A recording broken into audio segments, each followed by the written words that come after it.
dans tout ça, c'est qu'il ne menait pas une double vie, mais une triple vie. Oh, je suis choquée. Je suis archi choquée.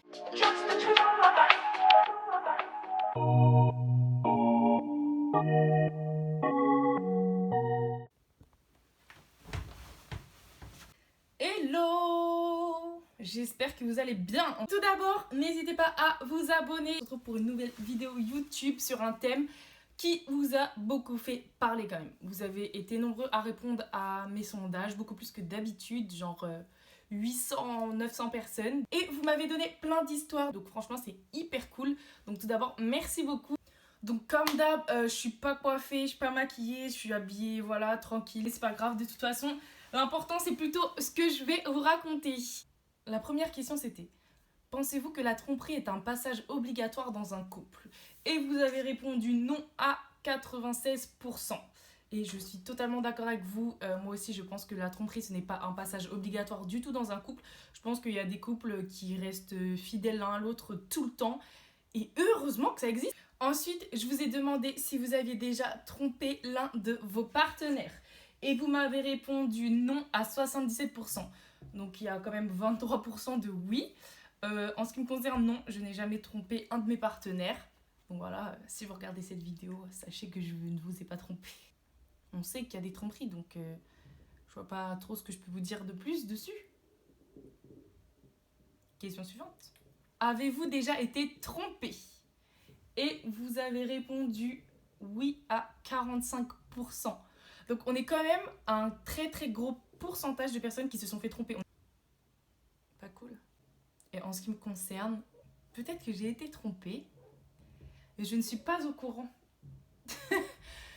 Franchement, c'est probable, hein. C'est bon, maintenant les gars, vous pouvez venir me le dire en fait si vous m'avez trompé. Mais en fait, avec un de mes ex, c'était un peu bizarre. On se sépare. Ouais, je vous raconte ma vie du coup, parce que vous me racontez la vôtre, donc je vous raconte un peu la mienne. Et on s'embrouillait souvent, et bref, un coup on était ensemble, un coup on n'était pas ensemble, nanana. Et quand les périodes où on n'était pas ensemble, le type il parlait à d'autres meufs, tout ça, genre dans le plus grand des calmes.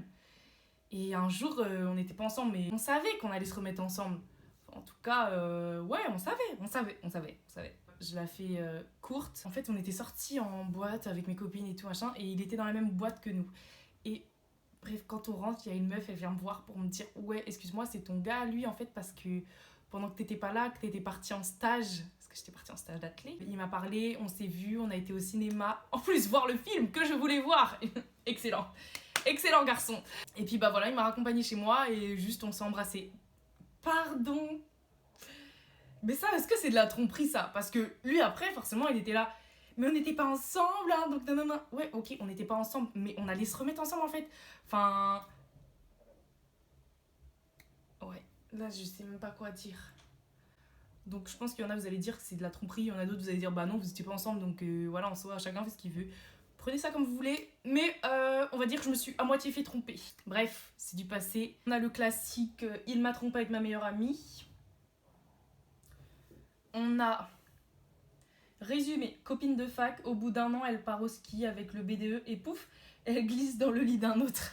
Ça m'a fait rire comment il a raconté ça. Ça aussi, les classiques de partir en vacances avec la fac ou les trucs comme ça, ou les trucs d'Erasmus et tout. J'en ai entendu tellement. Ça, c'est que dans les films normalement. 9 ans de relation. Il m'annonce un soir qu'il a quelqu'un d'autre. Une collègue de travail. 9 ans, vous vous rendez compte ou pas? Oh non, la pauvre, la pauvre. On a aussi le jour de ma fête d'anniversaire avec une amie à moi. Ah bah alors ça c'est quand même très très fort, hein. On a mon ex avait trop bu, boîte de nuit, bisous avec un autre gars et je l'ai su après. Ça c'est classique aussi, ça arrive tellement souvent et après ça s'excuse en disant non mais j'avais trop bu. Mais en fait trop bu ou pas trop bu, contrôle-toi en fait. Et si t'es pas capable de te contrôler quand tu bois, ben bois pas ou bois moins. On dirait c'est compliqué. Vraiment ça c'est pas une excuse l'alcool. Nous avons aussi une petite dernière, allez. Il sortait avec ma cousine qui l'avait mis enceinte et j'en savais rien. Ça a duré 2 mois. Excellent. Ensuite, je vous ai demandé si vous aviez déjà été la personne avec qui on trompe son partenaire, l'amant entre guillemets. Et vous m'avez répondu non à 65%. Et en ce qui me concerne, ouais. Une fois, votre partenaire a-t-il assumé la tromperie ou il a nié? Il ou elle, bien évidemment. Et vous avez répondu nier et mensonge à 63%. De toute façon, les gens assument très très peu quand même. Même quand t'as les preuves et tout, les gens ils sont là. Ah non, non, non, non, c'est faux. C'est faux. Je vous ai demandé, avez-vous déjà cramé que votre partenaire vous avait trompé? Vous m'avez répondu non à 67%. Là, il y en a plein. On s'est fait tromper. Je me mets dedans parce que voilà, on va parler en général. On s'est fait tromper, mais on ne le sait pas et on ne le saura jamais parce que les gens n'avoueront jamais. Donc bon, bah voilà. Et ensuite, je vous ai demandé les meilleures disquettes qu'on vous a sorties. Le classique. Je pourrais pas coucher avec elle, c'est comme si je couchais avec mon poteau. En fait, vous croyez qu'on est bête. Vous croyez qu'on est né hier, en fait. Parce que, en vrai, vous couchez souvent avec vos potes. Hein. Les trucs des meilleurs amis qui couchent ensemble, les trucs comme ça, il y en a plein. Le classique, t'es parano. C'est elle qui m'a sauté dessus. Celle-là, elle est pas mal. Je te l'avais dit, mais tu as pas dû entendre. T'es trop jalouse, c'est toi qui m'as poussé. Ça, je l'ai eu plusieurs fois.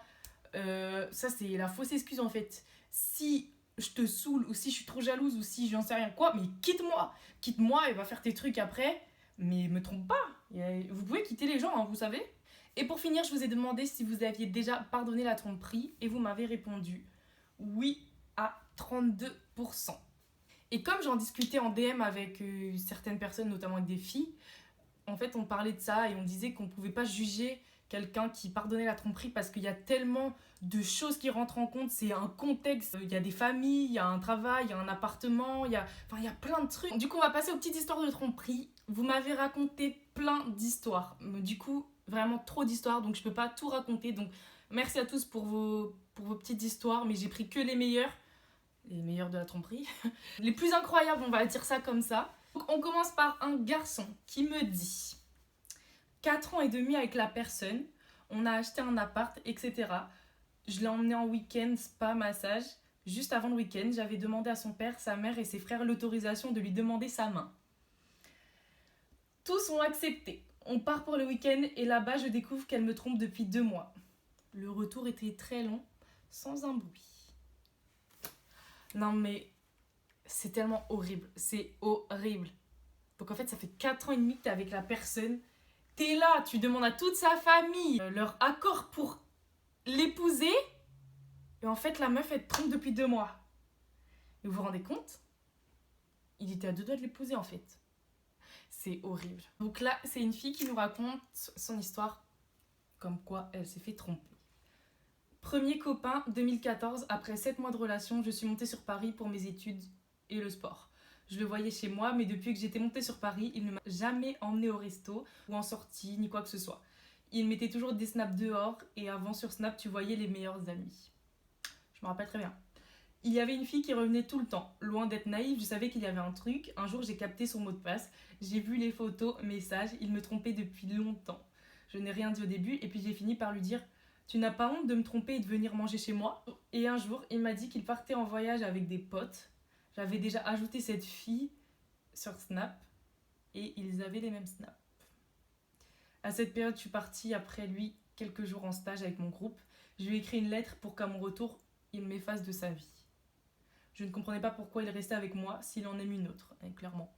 Il est donc parti, mais il m'envoyait toujours des messages et un jour, à son autre voyage avec elle au Brésil, il m'a envoyé un message me disant qu'il m'aimait toujours et que si j'acceptais, il irait directement voir mon père et me demander en mariage. Et après, dans la conversation, il y a un gros LOL, mais clairement, LOL.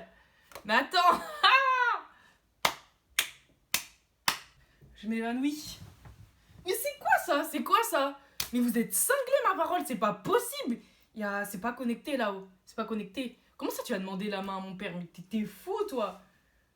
Après, on en parlait et on disait, mais il est malade en fait, le type. Ensuite, encore une histoire d'un garçon qui s'est fait tromper. Du coup, c'est une fille qui raconte l'histoire.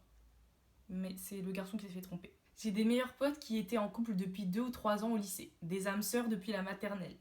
Et ma pote l'a trompée. Elle était au pair à Amsterdam en été. Avec un garçon avec qui elle discutait par téléphone. rencontre sur les réseaux en lien avec une passion.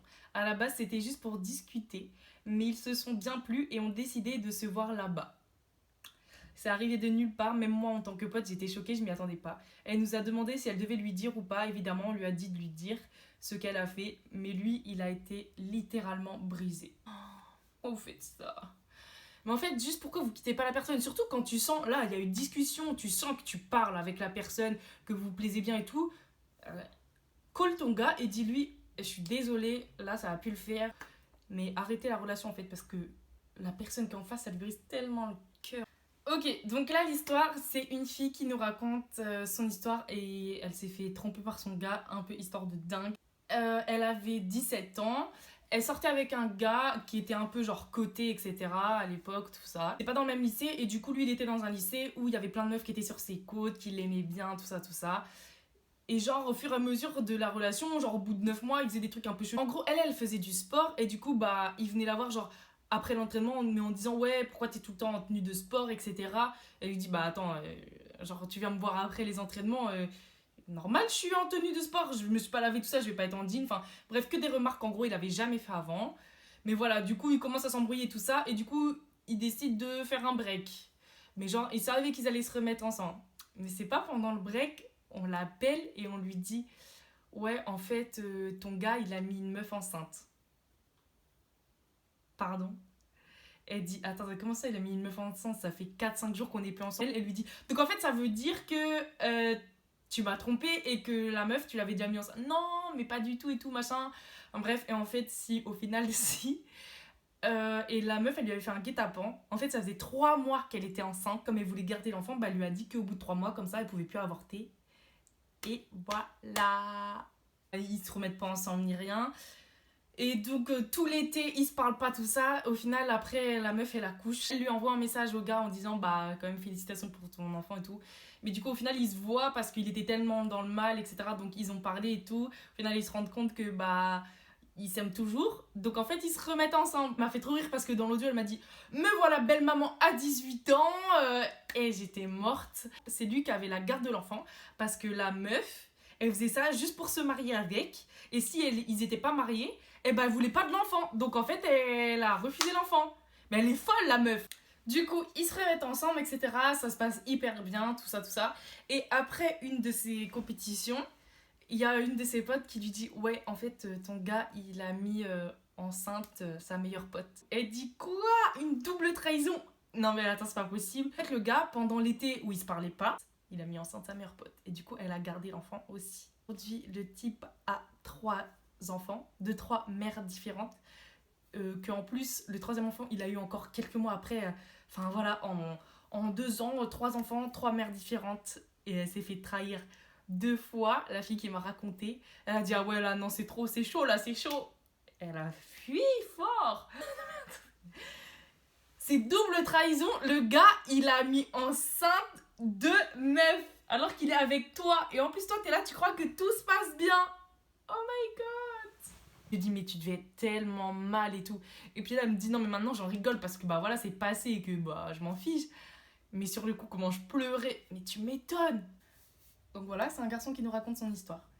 J'étais en seconde, j'ai eu une relation avec une fille, première relation sérieuse. On se met ensemble et au bout de 3 mois, tout se passe tranquille. Un jour, elle me dit, je vais à une soirée, moi j'avais compète le lendemain et tranquille. Donc elle y va avec sa pote et tout. Et genre, elle m'appelle en FaceTime dans la soirée et je vois c'est chelou. Il n'y a pas d'ambiance, rien. Je me dis, c'est bizarre. Elle me dit, ouais, soirée annulée, mais on reste avec ma pote. Et donc, elle filme sa pote. Et là, je sens un truc chelou. Et je vois dans le cadre derrière, il y a le reflet de son ex. Du coup, je me dis, ouais, c'est une blague là. Et je raccroche direct. J'écoute même pas les explications. Et là, elle m'appelle genre 10 fois de suite. Je laisse couler. Et le lendemain, elle m'appelle. Elle pleure. Du coup, elle me raconte qu'elle m'a trompée une fois dans les 3 mois. Et que là, bah, elle était chez lui avec sa pote, mais rien de plus. Ma réaction, elle était simple, radicale. Le lundi, 8h, face to face, je lui ai dit, c'est fini, bye, oublie-moi. Elle a bégayé, pleuré. Sûrement du regret, mais bon, quand on fait, on assume, je suis d'accord. Et voilà, perso, tromperie. Je réfléchis pas 8 ans, c'est bye. Avec des valeurs et respect que j'ai envers la personne avec qui je suis, jamais je pourrais faire ça. Du coup, mon premier amour a freiné la suite à cause de cela. Je suis devenue encore plus méfiant et j'ai eu du mal à donner ma confiance après elle. J'ai eu 0 relation sérieuse jusqu'à maintenant, où je suis en couple depuis 2 ans et tout se passe bien. C'est pas cool. Le coup de voir le gars dans le cadre là, dans le reflet du miroir là, ou je sais pas quoi, c'est quand même incroyable. Autre histoire, c'est une fille qui nous raconte son histoire où elle s'est fait tromper. En gros, elle était avec un gars pendant 3 ans et elle travaille dans un magasin et elle a rencontré un autre gars et du coup, elle a décidé de quitter son gars. Et le gars qu'elle a rencontré, on va l'appeler Robert. Robert avait aussi une copine qui l'a quitté parce que gros coup de foudre des deux. Donc, ils décident de se mettre ensemble. Donc, on va appeler Robert et Gisèle, voilà, la fille. Donc, Robert et Gisèle, ils décident de se mettre ensemble, donc tout se passe bien, etc. Au bout d'un moment, du coup, Gisèle, elle va habiter chez Robert. Robert, il fait du sport, donc il était à son entraînement, donc elle rentre plus tôt. Et du coup, enfin bref, il lui dit, ouais, j'ai fait des pâtes carbo, etc. Hier, donc voilà, elle dit ok. Lui, il faisait jamais la vaisselle, etc. Donc c'était tout le temps elle qui la faisait. Donc elle rentre et en fait, elle voit pas de casserole ou d'assiette par rapport aux pâtes carbo, mais elle voit 2 tasses de café. Donc elle se pose des questions, surtout qu'elle avait déjà des doutes par rapport à son ex, parce qu'elle avait jamais le droit de voir son téléphone, etc. Donc elle avait des doutes sur le fait qu'il parlait à son ex. Mais bref, elle lui dit, etc. Elle lui dit mais n'importe quoi, tout ça, tu dis n'importe quoi. Enfin bref, il lui met une grosse disquette. Et au final, elle me dit, c'est là que je me dis que le karma existe vraiment. Elle apprend que en fait son ex à Robert est muté dans le même magasin que elle. Et à force de discussion entre Gisèle et l'ex de Robert, elles parlent de leur gars et elles se rendent compte qu'en fait, elles ont le même gars. Ça faisait 2 ans qu'ils menaient une double vie. Et elle me dit, mais en fait, je sais pas comment il a fait parce que on vivait ensemble. Et le pire, c'est que l'autre meuf, elle a dit que eux aussi, ils vivaient ensemble. Donc en fait, le gars est hyper fort, quoi. Et elle me dit, mais j'ai rien vu, il est très très fort. Le pire dans tout ça, c'est qu'il menait pas une double vie, mais une triple vie. Oh, je suis choquée. Et le pire, c'est que la go avec qui il est aujourd'hui, c'est la 3e de la triple vie, là. Et après, elle me dit, mais attends, je t'ai pas raconté un autre truc. C'est qu'en gros, pour son anniversaire, il lui avait prévu un voyage semaine au Maroc. Et du coup, il devait partir. Et 2 jours avant qu'il parte, il lui dit, ouais, en fait, je suis plus sur mes sentiments, etc. Donc, c'est fini. Donc, bah voilà, ils se quittent. Et après, ils se remettent ensemble un peu plus tard. Et au final, elle se rend compte, après, dans les discussions avec la meuf, qu'au final, il était parti en vacances à Marrakech avec l'autre meuf. Elle me dit, non, mais en plus, j'étais au bout de ma vie. Moi, je l'ai présenté à ma famille, à mes parents, tout ça. Et même, moi, j'ai vu de sa famille. Et en gros, elle allait chez lui, genre, de temps en temps, les week-ends. Et sa mère, elle était au courant. En fait, un week-end, il ramenait Gisèle, un week-end, il ramenait l'autre. Et un autre week-end, il devait ramener encore l'autre. Son entourage, etc., était au courant. Non, mais... c'est un psychopathe, mais l'entourage, c'est des psychopathes aussi. Mais comment tu peux laisser ton enfant faire mener une double vie au calme, même triple vie, et tout se passe bien, tous les week-ends, tu me ramènes une meuf différente, avec qui t'as construit des relations de ouf? Je suis archi choquée. Elle m'a dit qu'après, elle s'était vengée. Du coup, je pense qu'on fera une vidéo sur les vengeances des tromperies que vous avez fait, parce que je pense que ça peut être pas mal du tout. Donc là, c'est l'histoire d'un garçon qui nous raconte que du coup, il a trompé, c'est lui le trompeur dans l'histoire. À la base, il voyait une fille juste pour coucher avec, etc. Et sauf qu'au final, un truc qui s'est installé, et du coup, au final, ça a créé le couple. Lui, il a dit, elle a un peu créé le couple toute seule, parce que je sais même pas pourquoi je l'ai laissé faire ça, parce que moi, j'avais même pas plus envie que ça et tout, mais bon, voilà, bref. Un jour, ils sortent en boîte, et il croise son ex dans la boîte. Il se regarde tout ça et il voit qu'il y a moyen. Donc il va voir son pote, il lui dit ouais, occupe-toi de ma meuf pendant 20 minutes, parle-lui et tout, etc. Et quand t'as plus de conversation, etc., tu m'envoies un message, mais laisse-moi juste 20 minutes. Donc il lui laisse 20 minutes. Et du coup, pendant ce temps-là, qu'est-ce qu'il a fait? Il est parti dehors avec son ex. Ils ont fait ce qu'ils avaient à faire. Ils ont fait ce qu'ils avaient à faire derrière la boîte. Et puis après, son pote, il lui a dit ouais, vas-y frère, viens parce que c'est bon là, je sais plus quoi lui dire à ta go. Donc il est revenu. Puis il a passé sa soirée avec la meuf comme si de rien n'était. Donc en gros, il a trompé sa meuf avec qui il était à la soirée, dans la même soirée avec son ex. Enfin, en plus, ils étaient vraiment pas loin, quoi. Enfin, dehors, dedans. Et en 20 minutes, elle a aucune idée de ce qui a pu se passer. C'est un truc de ouf. C'est un truc de ouf. mais ma phobie en fait. Parce que en plus, c'est grave classique. Genre, tu vas en boîte avec tes potes, ton gars, machin. Puis bah, t'es pas sur les côtes de ton gars en fait. Et du coup, il est là, je sais pas moi, avec ses potes ou il est parti pendant. Tu fais pas attention. Et en fait, pendant le petit temps qu'il était pas là, il est parti coucher avec son ex derrière la boîte. Et je rigole parce que je me dis, c'est quand même incroyable. Encore une histoire avec un petit résumé parce que c'était des messages vocaux.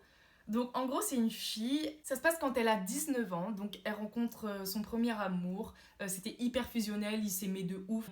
Elle dit ouais on avait juste à se regarder, on savait, etc. Enfin voilà. Donc c'était un basketteur, donc elle habitait à côté de la salle, donc ils se voyaient tout le temps, ça se passait hyper bien. En fait il a pété un câble et elle sait pas trop pourquoi, du coup elle trouvait ça bizarre, elle avait besoin qu'il la rassure sur le fait que bah il l'aime vraiment toujours. En fait, ils se sont embrouillés de ouf. Et du coup, après, c'est à partir de ce moment-là que la relation, elle s'est un peu dégradée. Et déjà, lui, il était hyper possessif. Il aimait pas qu'elle ait des potes gars qu'elle traîne avec, même si elle était hyper respectueuse. Donc, ça créait des conflits. Ils se comprenaient plus trop. Ils étaient pas sur la même longueur d'onde et tout. Et à cette époque-là, elle avait une copine avec qui elle s'entendait bien, un peu le même profil qu'elle, que personne ne savait. Parce qu'en gros, ils étaient discrets dans leur relation. Ils voulaient pas le dire. Et du coup, elle était attirée par Paul. Paul et la fille... On va l'appeler, je sais pas moi, Paula. Paul et Paula, leur relation elle se dégrade de ouf. Paul il va à une soirée d'une meuf et au final il embrasse la copine de Paula. Et ensuite bah, ils couchent ensemble. Paul il décide de quitter Paula. Et Paula, tellement amoureuse, au final elle lui pardonne et ils se remettent ensemble. Pour qu'au final elle découvre plus tard que Paul la trompe toujours avec l'autre meuf. Donc Paula, elle était complètement au bout de sa vie et tout. Donc déjà, elle lui avait pardonné une fois. Elle dit ouais, c'est bon, stop, c'est trop. Avec la meuf, pareil, parce que la meuf, du coup, elle était au courant là pour la deuxième fois. Enfin voilà, elle savait. Donc du coup, elle lui a dit, toi, t'es malade, comment ça, tu me fais ça, etc. Donc les deux aimaient un terme à l'histoire. Au final, après Paula, elle renvoie un message à Paul, genre 6 mois plus tard. Leur relation redevient un peu comme avant. Ils flirtent beaucoup par message, ils parlent, etc. Mais au final, Paul, il rencontre une fille. Et puis bah voilà, aujourd'hui, il est papa. Voilà. Elle s'est fait trahir par son gars et par sa pote en même temps. Donc franchement, double trahison. C'est chaud. Il y a tellement d'histoires comme ça. Oh là là. Bref, voilà. Du coup, je vous ai raconté toutes les petites stories les plus incroyables que vous m'avez envoyées. En tout cas, toutes les personnes de ces histoires. J'espère qu'aujourd'hui, vous allez bien et que vous en êtes remis et que vous êtes heureux dans vos vies, que ce soit seul ou avec quelqu'un. Franchement, n'ayez pas honte de vous être fait tromper ou quoi que ce soit. J'espère que ça a fait du bien à certaines personnes d'avoir écouté les histoires des autres pour relativiser un peu et de vous dire que vous n'êtes pas les seuls à qui ça arrive et qu'il ne faut pas s'enfermer dans un truc, à se dire que vous serez jamais heureux, qu'on va vous tromper tout le temps, etc. parce que c'est faux. Donc n'hésitez pas à me dire ce que vous en pensez en commentaire. Donc je vous dis à très bientôt et surtout, abonnez-vous!